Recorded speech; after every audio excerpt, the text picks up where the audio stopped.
শেখ হাসিনা চলে যাওয়ার পরের থেকেই মেলাটা মোটামুটি জমজমাট। উসমানী খেলাফতের যে সমস্ত বই আছে প্রত্যেকটা বই পড়তে ভালো লাগে। তাহলে জঙ্গলি বই বলে চালিয়ে দিত। সব নবীদেরকে নিয়ে এই বইটা আমাদের করা। আসসালামু আলাইকুম সুপ্রিয় দর্শক, আপনারা দেখছেন দৈনিক নিরপেক্ষ, সঙ্গে রয়েছে আমি হুসাইন মাহমুদ। এই মুহূর্তে আমরা দাঁড়িয়ে রয়েছি বাইতুল মোকাররমের দক্ষিণ গেইটে। আর এখানে প্রতি বৎসর রবিউল আউয়াল মাস উপলক্ষে মাসব্যাপী ইসলামী বইমেলার আয়োজন করে থাকেন। এবারও কিন্তু জমে উঠেছে ইসলামী বইমেলা। কথা বলবো আমরা লেখক, পাঠক এবং যারা লাইব্রেরি মালিক, তাদের সাথে আমরা কথা বলবো। আমাদের সাথেই থাকুন। এটা নিউ তাহফিম পাবলিকেশনস এবং ফাতেমা কোরআন মহল, আমাদের এখানে দুইটা স্টল, 22 এবং 21 নম্বর স্টল। এখানে এটা তো সিরাতের মাস, আর মেলাটাও সিরাত উপলক্ষে রাসূলের শান ও মানে।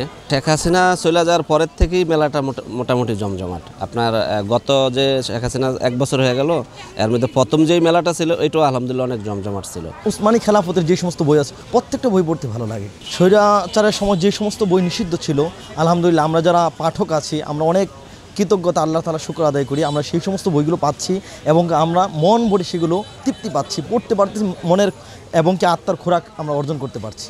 গতবার তো আসলে এই পাঠকের অবস্থা ভালো ছিল, আর প্রেসিড সরকার পতনের পরে ওই মেলাটা প্রথম ছিল।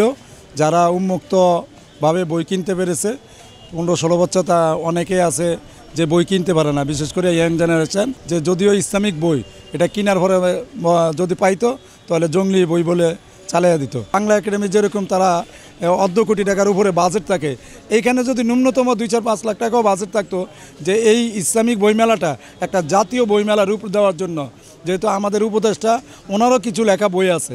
আমি এখানে বই কিনতে এসেছি। কোন বই? ইসলামিক বই। কি বই পড়ো তুমি? আমার নবীর হাদিস শুনতে খুবই ভালো লাগে।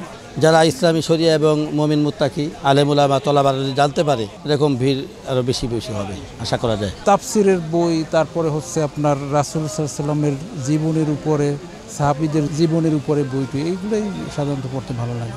আপনারা আসতেছেন প্রচারের মাধ্যমে, কিছু পাঠক আসতেছে। যদি এরকম নিউজ হইতে থাকে সবাই জানবে, ইনশাল্লাহ আশা করা যায় ভালো হবে। এটা হচ্ছে ছোটদের নবী ও রাসূল, আমরা হযরত আদম আলাইহিস সালাম থেকে শুরু করে যত নবীরা আছেন সব নবীদেরকে নিয়ে এই বইটা আমাদের করা।